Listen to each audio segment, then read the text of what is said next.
Hello সবাইকে, আমার channel Moumita 9 অফিসিয়ালের আরও একটা নতুন গল্পে সকলকে স্বাগত জানাই। আশা করি সবাই ভালো আছেন, সুস্থ আছেন। আমিও ভালো আছি। আমি মৌমিতা।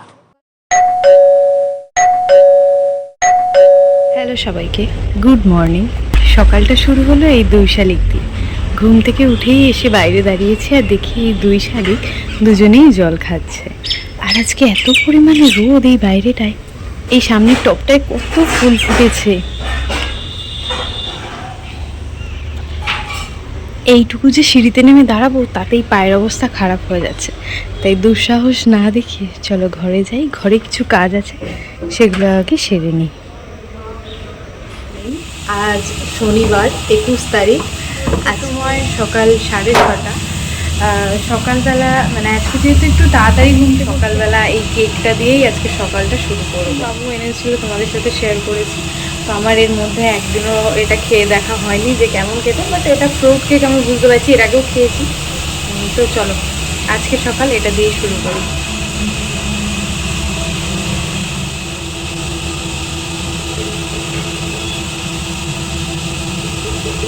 আজ শনিবার, তাই একটু অন্যরকম কিছু খাওয়ার প্ল্যান করেছি লাঞ্চে। তাই আনা হয়েছে এখানে রাইসের চাল আর সয়াবিনের সাথে লঙ্কা প্যাকেট ফ্রি, আর আনা হয়েছে কেশর। আশা করি বুঝতেই পারছো আজকে কী হবে। হ্যাঁ, আজকে হবে আমাদের নিরামিষ বিরিয়ানি।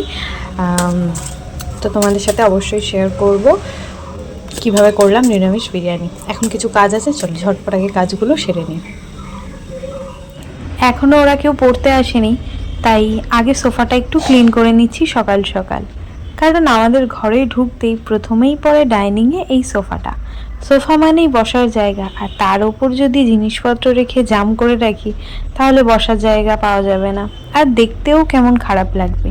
এই অগোছালো রাখার থেকে জায়গাটা আগে পরিষ্কার করে নিচ্ছি, হাতে সময় আছে তাই।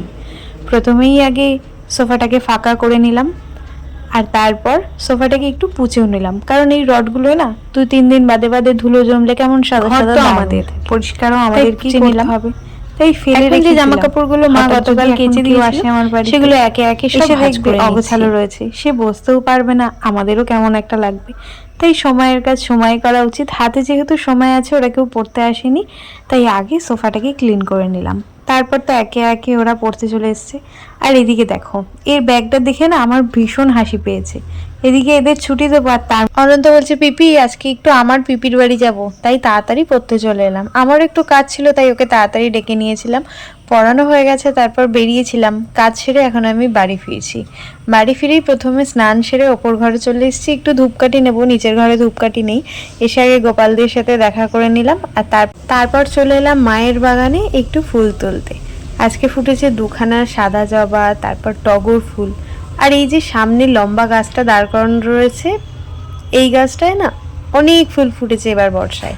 আর তার মধ্যে সকালবেলা আমি গাছটা ধরে একটু নাড়া দিয়েছি। মা বললো নাড়া দিস না, গাছের ডালগুলো ভেঙে যাবে, নরম খুব। আমি তো নাড়া দিয়েই দিয়েছি। গাছের ডালের কিছু হয়নি, কিন্তু গাছ থেকে কিছু ফুল না পড়ে গেছে, যেগুলো আমার মনে হয়েছে নিয়ে আমার ঠাকুরকে দেবো। তাই সেই কথা অনুযায়ী কাজ, বাড়ি এসে স্নান সেরে ফুল তুলতে গিয়ে ওই ফুলগুলোকেও তুলে নিলাম। আর তার মধ্যে বৌদি আবার কিছু ফুল পাঠিয়ে দিয়েছে পুজো দেওয়ার জন্যে। আমি প্রত্যেক দিন যখন পুজো দিই তখন জগন্নাথ দেবকে একটু দোলা দিই, আর ওপরে যে জগন্নাথ দেবের ঘণ্টাটা আছে ওই ঘণ্টাটা একটু নাড়া দিই।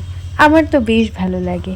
আর তার থেকেও ভালো লাগে যখন ঠাকুরের সিংহাসনটা আমি সাদা ফুল দিয়ে সাজিয়ে দিতে পারি।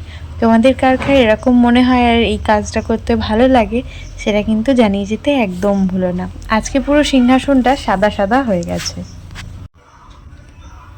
এতক্ষণ ধরে এত মনোযোগ দিয়ে দেখছো, তার মানে নিশ্চয়ই ভালো লাগছে। হ্যাঁ, জানি তো তোমাদের ভালো লাগছে। তাহলে ঝটপট কমেন্ট করে জানাও যে তোমরা ভিডিওটা কোথা থেকে দেখছো। আর যদি চ্যানেলে নতুন হয়ে থাকো, অবশ্যই চ্যানেলটাকে সাবস্ক্রাইব করে নাও, পাশে থাকা বেল বাটনটা বাজিয়ে দাও, যাতে পরবর্তীতে আসা সকল নতুন ভিডিওর নোটিফিকেশন তুমি সবার আগেই পেয়ে যাও। এখানে একে একে কিন্তু সব ঠাকুরের চরণে ফুল দিয়ে সাজানো হয়ে গেছে। কেমন লাগছে? যেদিন কাজ থাকে হাতে সেদিন কাজের আর শেষ হয় না।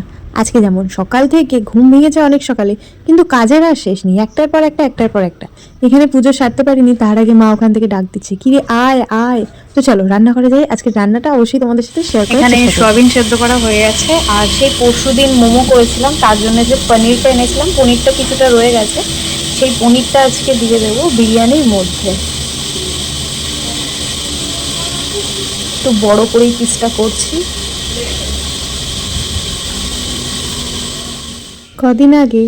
কদিন আগে নয়, তোমরা কম বেশি যারা আমার ভিডিও দেখো তারা হয়তো দেখেছো, বোনের এক ফ্রেন্ড আমাদের বাড়িতে আসে। তো ও মাছ মাংস ডিম কিছুই খায় না। এবার আমাদের বাড়িতে তো মাছই হয় মাঝে মাঝে, মানে বৃহস্পতিবার আর শনিবারটা বাদ দিয়ে। এবার ও না বৃহস্পতিবার আর শনিবার বাদ দিয়েই আসে।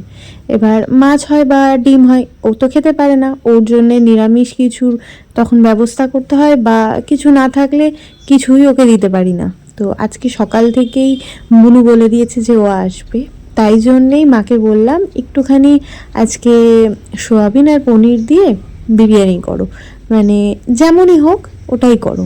ভাত ডাল প্রতিদিন আর ভালো লাগছে না, একটু আলাদা রকমও হবে আর ওকেও দেওয়া যাবে। তো কথা অনুযায়ী কাজ। এখানে তোমাদের সাথে আমি বিরিয়ানির রেসিপিটা শেয়ার করতে পারলাম না, একদম নিরামিষ বিরিয়ানি যেভাবে করে সেইভাবেই করেছি। তোমরা যদি চাও কমেন্ট করো, তাহলে অন্য কোনো ভিডিওতে অবশ্যই শেয়ার করব আর একবার বিরিয়ানি করে। তো এখানে আলু পনির আর সোয়াবিন দিয়ে আমাদের বিরিয়ানি কিন্তু কমপ্লিট। দেখতে ঠিক যতটা ভালো হয়েছিল, খেতে তো আমার দারুণ লেগেছিল। তার মধ্যে অনেক দিন ধরেই ফ্রেন্ডের টিফিন বক্স আমাদের কাছে ছিল, সেই বকরিতের সময় সিমুই পাঠিয়েছিল। তারপর না আর কিছু করাই হচ্ছিল না, আর দেওয়াও হচ্ছিল না। তাই আজকে যখন ভাবলাম বিরিয়ানি করছি, একটু বেশি করেই করি, ওকেও একটু দেব। তো প্রথমে মা বেড়ে নিল, তারপর বুনু বলছে দে আমি বেড়ে দিই, দেখ কত সুন্দর করে বাড়বো। তো এখানে বুনুও প্লেটে বেড়ে নিয়েছে। এখানে দুই বোনের জন্যেই প্লেটে বেড়ে নেওয়া হয়েছে, কারণ এখন আমি খাবো না, এখন আমি আগে যাব ফ্রেন্ডদের বাড়ি দিয়ে আসতে, তারপর বাড়ি এসে আমি খাবো। তো ওরা দুজন খেয়ে নিক, ততক্ষণে আমি কৌটোর মধ্যে বেড়ে নিয়েছি।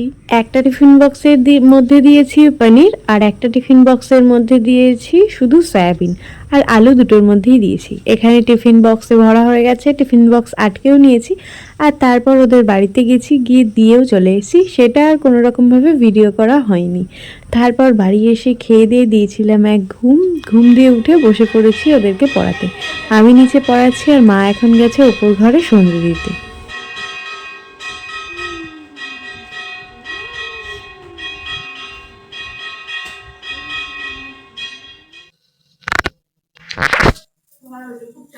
এখানে আমি পড়াচ্ছিলাম, বুনুর বেরোনোর কথা ছিল, বুনুর ফ্রেন্ড চলে এসছে, মানে দুই বুনু নিয়ে চলে এসছে এখানে ফুচকা।